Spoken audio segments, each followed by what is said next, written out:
30 years of experience with horticulture and plants, and of course his love of plants.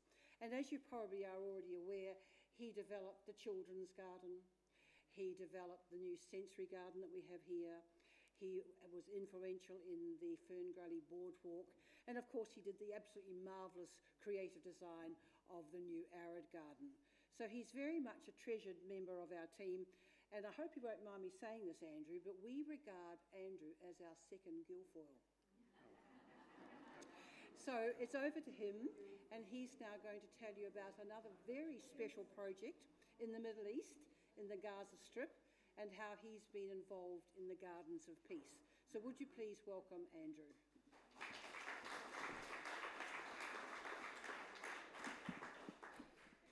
Dermot must be a bit shorter than me. How do I make that go up a bit? That's good. That's fine. Oh, yeah, okay. That's all right. Everyone can hear me. I've got a pretty loud voice. And thanks, Dermot, for being the guinea pig on the digital projector, because I don't know what Alistair did or Tim, but they've woven a bit of magic and it looks like it's all working, which is perfect. Just a little switch. Yeah, that's good. So, and look, what a great talk from Dermot, and I heard that a couple of years ago, but it's always great to hear it again. And again, you don't ever do anything on your own in this place, and it was lovely to be introduced by Lindsay, but again, you know, I've been very incredibly well supported while I'm waiting for Jane to get my first slide up. But yeah, you know, as we all know, from the guides through to the friends, through to all the hort staff and all the scientific staff, it's a huge family in here, and all the work that I do, and I've been very privileged to be able to work here, comes with a whole lot of people standing behind me, supporting me, and Derm and I work together a lot. Derm's now taken the position as senior curator here, and while he's a gun propagator, he also does a whole lot of other stuff with us in terms of making sure we maximise our plants. So Jane, do you need, what are we looking for? We can't find the mouse.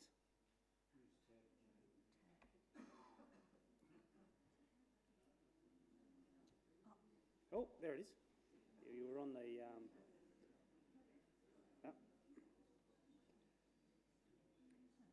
Anyway, I'm also going to talk about the work that I'm doing outside the gardens in an organisation called GGOP, and I am going to look a little bit at the work we've done in Gaza, but I'm also going to talk more broadly about what that organisation does through Melbourne, so I'm not taking us just to the Middle East, but I'm also going to start just by looking at a little project we've done in here, and I was very pleased to see you all sitting in it, which was the White Oak project, because what I just want to emphasise a little bit is how design can really work in large gardens like this and in very small gardens. So I just wanted to set up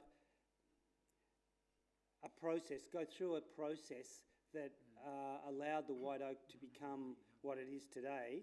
And while I'm a landscape architect, you know, it's obvious that I'm going to talk about and promote design, but I do really want to emphasise to you that design matters and it's an important part of a process, and quite often in botanic gardens it gets left out, which is a real shame. So I'm going to start by going through a couple of things, and I think we're getting closer. I went way too early with Dermot being the guinea pig. Yeah, we're there. We are there, aren't we? Is that the right? That's it. That's where I want to start. Is that the right start? Yeah, we're just not on. No, that's okay. I've got to switch. Tim's going to do his bit of work.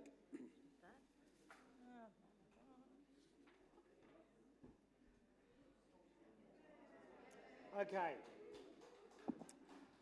I like starting with this slide because for all of us, we need to acknowledge the past, the present and the future elders of the land and the country that we work on.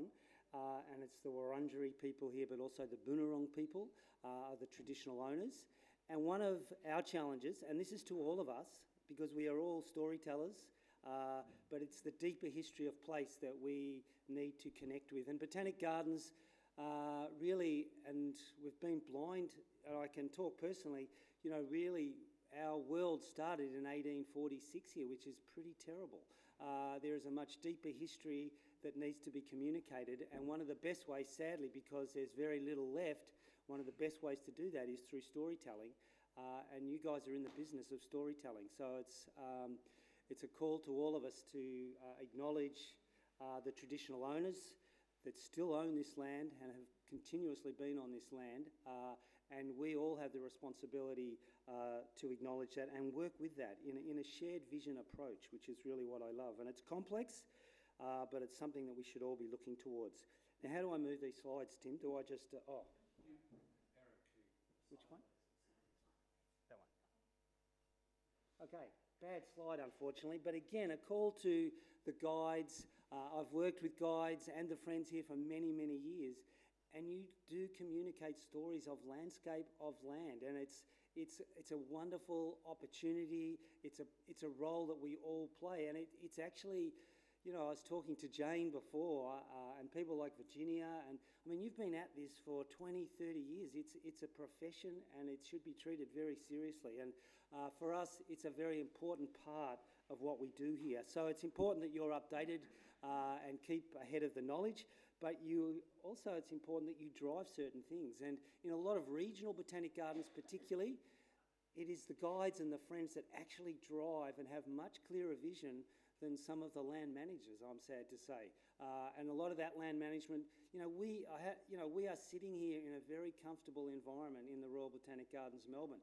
But you go down to Portland or Castlemaine, or you go to some of these other botanic gardens, and it's the friends and the volunteers and the guides that are actually driving change there. So it's really important. And you communicate such intimacy about the land and those stories. What I want to talk a little bit now, and you're going to have to wind me up, Jane, if I go too long today, okay? But what I want to talk today is about design and why design matters. But at the end of the day, it's about capturing the stories of landscape. And that's really what design is.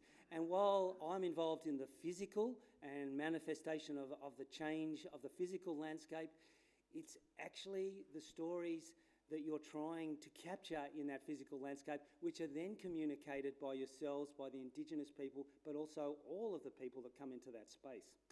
Now, so design actually has a process, and you have to trust that process.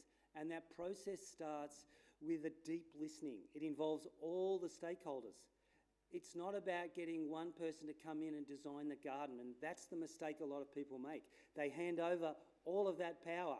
When you get your home garden designed and you call someone in to design it, a lot of people want a garden to look like what they've seen in a book. That's not actually at the core of doing good design, particularly in public landscapes and particularly in precious landscapes like the ones we're involved in. It's a much more important process. All the stakeholders have to be there at the first meeting. Then you go through a listening, and a deep listening, where you are actually trying to understand what everybody wants and wishes for in that landscape. By going through this process and trusting this process, you actually get a really good result. I can guarantee that. And it's important to understand that.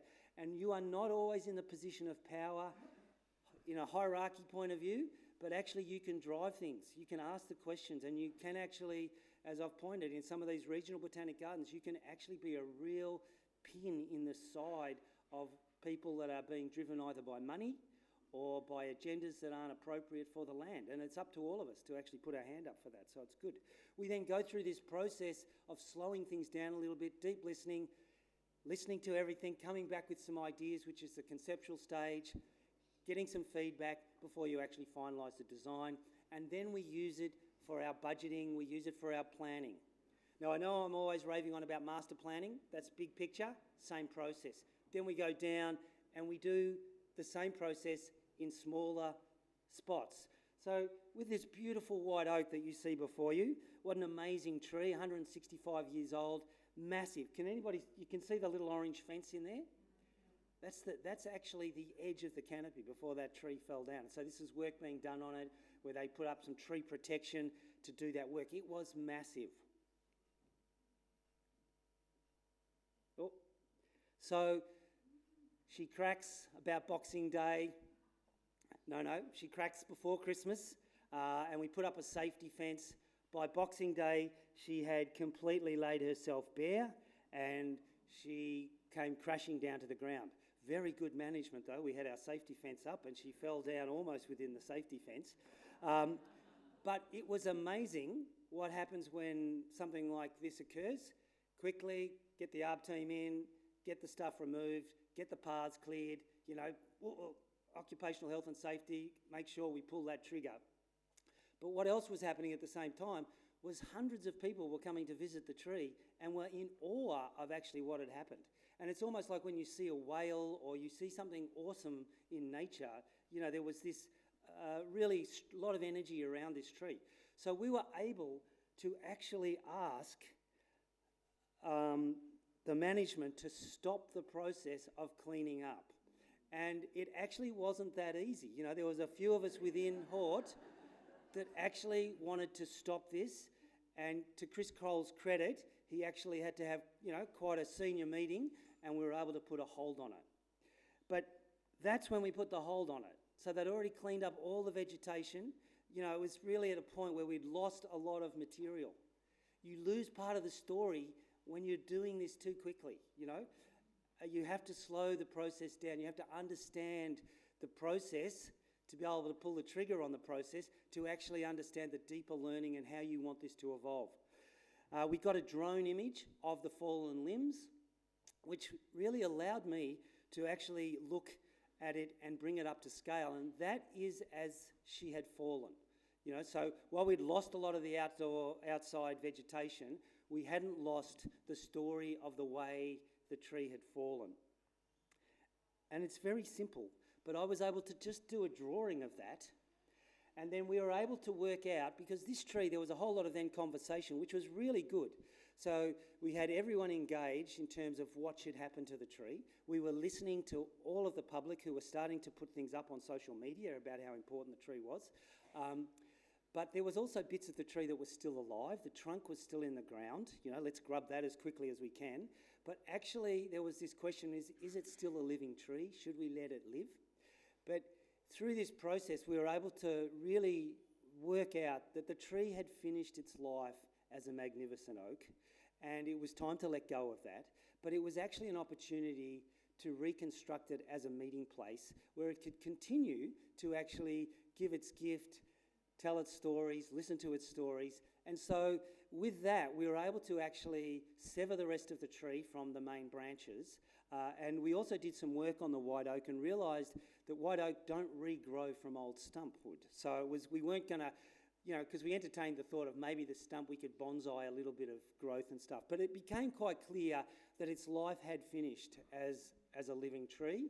And as part of this design process, it was going to evolve into a meeting place, but we were going to try and embed the stories of what had happened. So the first thing I was able to do was just take this drone shot, look at the major limbs, and reconstruct them or redesign them in a form that honoured the way they'd fallen, but actually started to work with space and just started to, jiggle them around so that you create positive space. So when you look at an image here with the way they've fallen, that is what I would call negative space. In other words, it doesn't actually, there's nothing that's actually wrapping around you, or there's no gesture there. So just by moving those around, you can actually create a different gesture, and you actually create an enclosed space.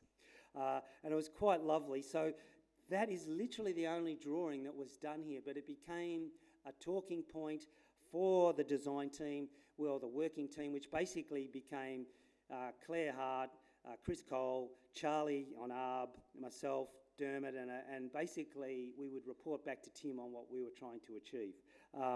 So we then worked with Alistair, who's from the Fine Furniture Guild of Melbourne, and we allowed, because the idea was that as a meeting place we'd arrange those limbs, but we would also want to actually craft the timber so that we had seating places, we had people to sit as groups, we had places for people to sit as individuals, but we also wanted to continue to tell the story of the tree. So while that arrangement I just showed you was our first set out and we got the crane in and we arranged them, we then basically worked with the arborist Charlie there and Alistair, the furniture guy, and we would talk about where the best cuts were to be made. And it was actually Alistair coming to us and saying, look, we're going to reveal a beautiful story of the tree here if we make this cut here. This can be a seat for an individual, or we could actually do a bigger cut here, which will expose more of the grain. So it literally evolved as part of a process. So this is some of the furniture guys cutting out one of the lie-down areas. We videoed all this too because it literally was just evolving every day. We'd find a new spot to cut, or we would find a new place to tell a different story. So it was really quite beautiful. We were able to get up the tree. This is after the first placement, but also that crafting of some of the woodwork. You know, there's not a nail used there. It's all Japanese crafted old techniques where they've used dovetailing, peg and holes to sort of join things together, which is quite beautiful. And we truncated the whole tree. So, you know, the limbs were actually too long, even though we'd lost so much wood. We were able to cut it into an outer circle, and then we joined some of those more branch systems. Sadly, it lost so many little branch systems that it was the best we could do, but it was quite effective. We still had no idea what we were going to do with the main trunk, and Chris Cole was always anxious, saying, you know, what are we going to do with it? I think maybe we should just cut it and get rid of it, because dead trunks aren't a great look in landscape. They really, I mean, I struggle with them, but you know, we didn't want to lose the main centerpiece of the whole design either. So anyway, this is it as you basically see it now. We were able to allow that trunk to sit there. We didn't want to lose the story of the trunk. So again, we didn't want to cut off where the limbs had fallen. We actually still wanted to see where those main limbs had fallen. And we then crafted the root plate and then just actually sanded back some of the internal woodwork. So again, people could look at the heartwood, but it was all driven by the story of the tree and actually allowing that to evolve. Now, quite often, if you just cut stuff down, you'll lose it. But also quite often, if you just move too quickly or you have a different approach, even to design, you can lose lots of these valuable layers, these embedded stories that we were trying to work with. The last piece of gold here, which I think is allowing the deeper landscape to talk here, is we wrapped the whole thing in an Indigenous meadow, which is again a call to the landscape that once existed here pre the Botanic Gardens. And while some people might say it's an uncomfortable fit on an oak lawn, in some ways it's an uncomfortable conversation that Botanic Gardens needs to have with the Indigenous landscape that is so buried here, but still so part of this landscape and the story that we continually want to reveal. So I just wanted to just go through this and really encourage you. We, of course, planted 3 climate-matched oaks, and these are oaks that are coming from Mexico and California. We've got Quercus resifila, we've got Quercus labata, and we've got Quercus nigra, and Dermot can talk more about those. But again, that's the obvious thing that we would always put in a climate match oak. But this, through the design process and talking much more about allowing those embedded stories to be captured in the landscape, is what I'm trying to encourage people to understand and take back to their own gardens. So this is just a close-up shot of that landscape.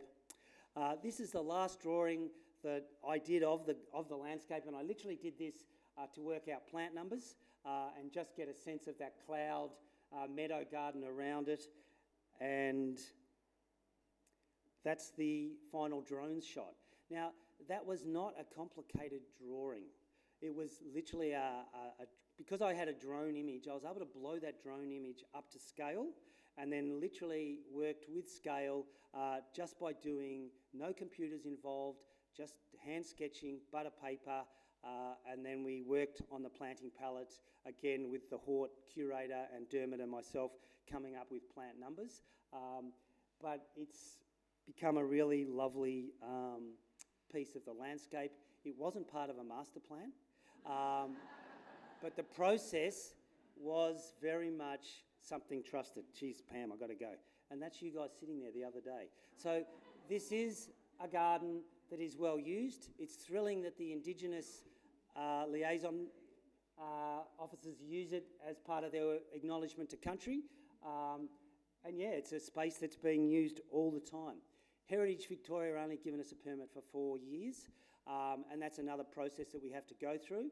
But I am sure because it's being well loved, it will actually we'll have to apply for another permit.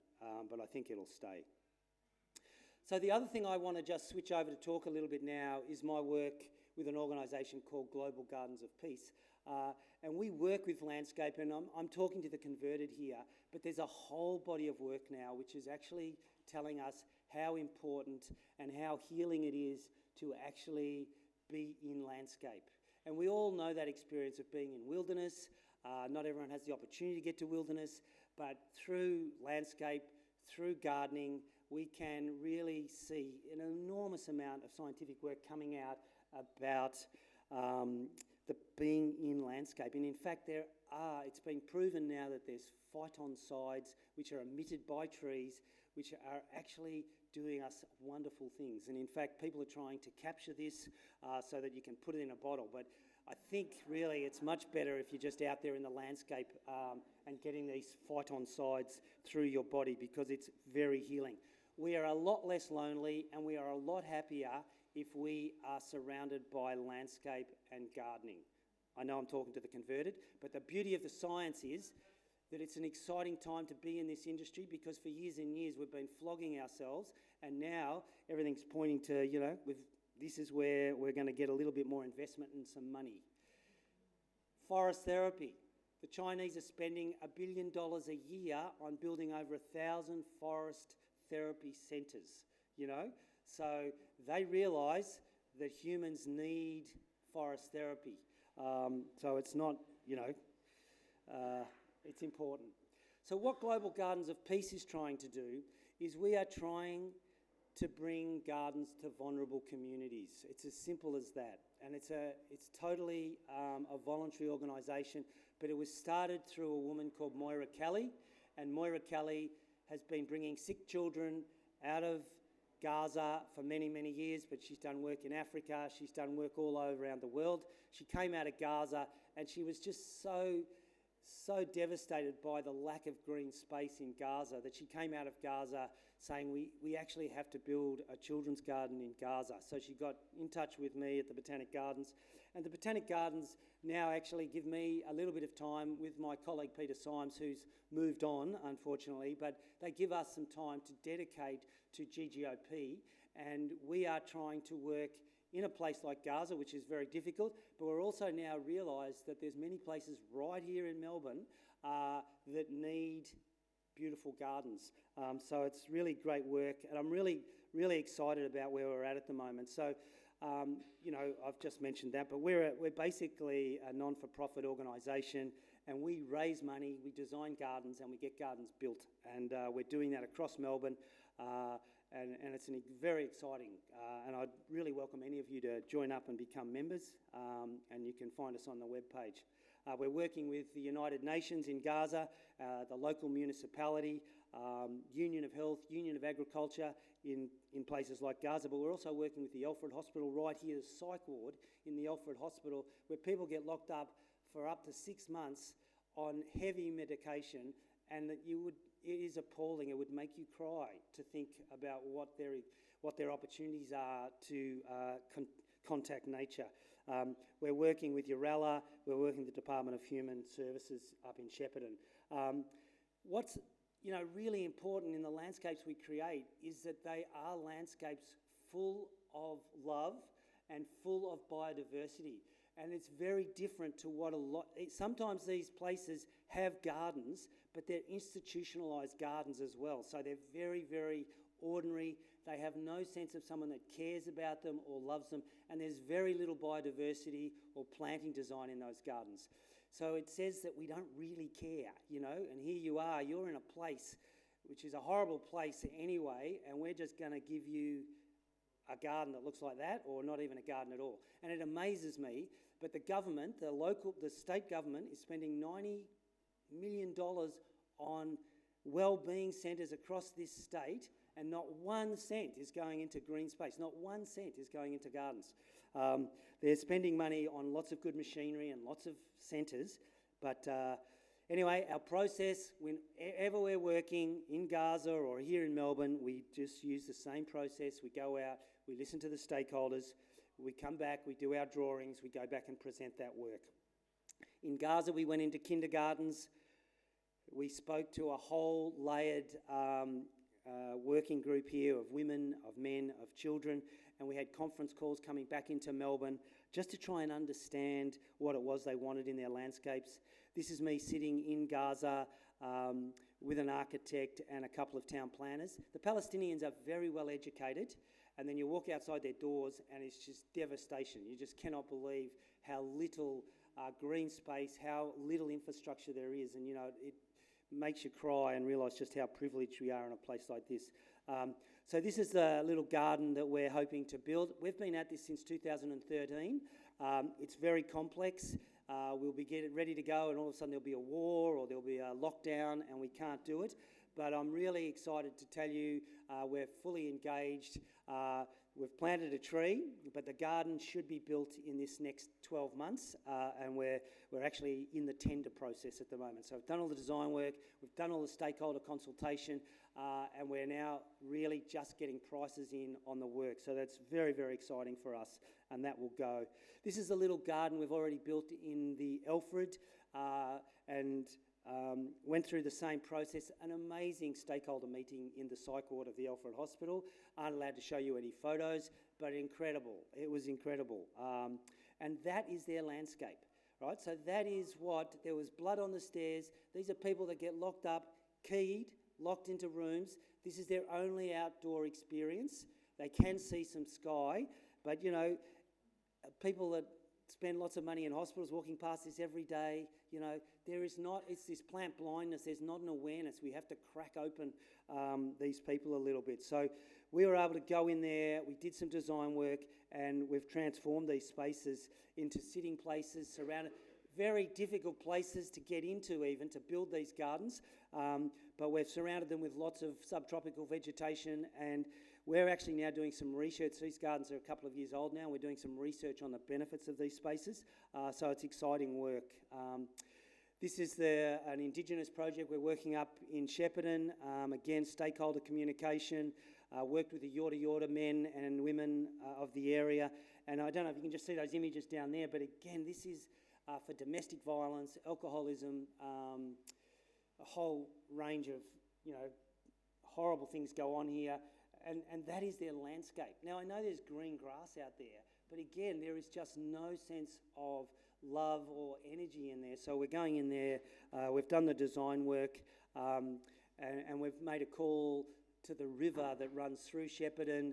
We've created seating places. We've got a little outdoor decking area which will have a screen come down on it for counselling purposes and things like that. So, and the whole thing is covered in a bungel type screening. So we're currently getting funded for this by the department, which is great, but this garden should be also built next year. And this is the garden that's fully funded that we're actually building right at the moment. And this is the story of Jared Stevenson. Jared had a terrible accident, became quadriplegic, but also severed his breathing cord, and is part of what they call the VAS community, which is Ventilated Assisted Support Services, run by Urella. These people can sit outside for no more than about 3 minutes because of their heat loss. And all Jared wanted to do was build a garden. So we're building a food forest for Jared. This is our stakeholder meeting. And some of these stories, they're just amazing, the sort of duress that these people have had to put up with. And so we're building a garden for them. We've had it designed. And again, I just point out, some people might actually look at that garden down the bottom and think that's okay, It ain't okay.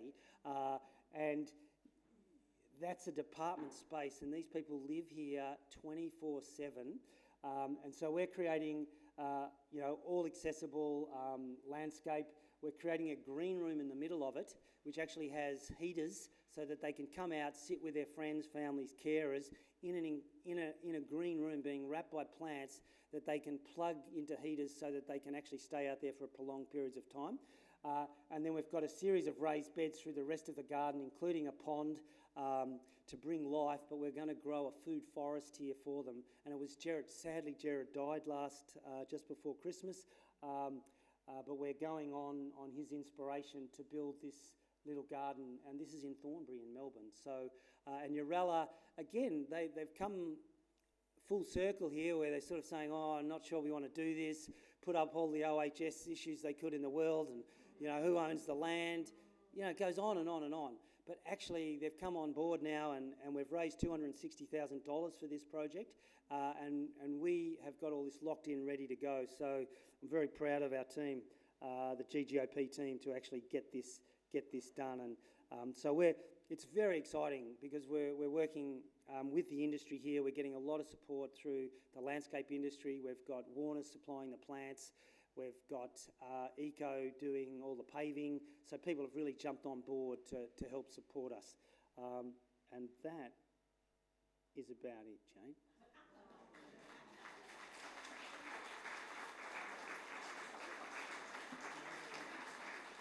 Thank you very much. Well, what a treat that was, people.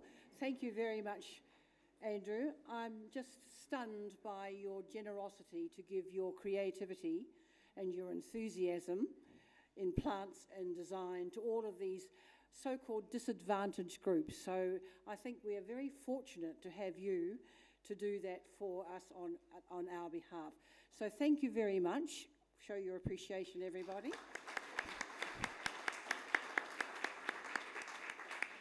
And unfortunately, time is of the essence. You're all about to go off on your next journeys around the garden, so I'm sorry we can't have time for questions. So thank you very much for attending this very important plenary session this morning. Thank you, everybody.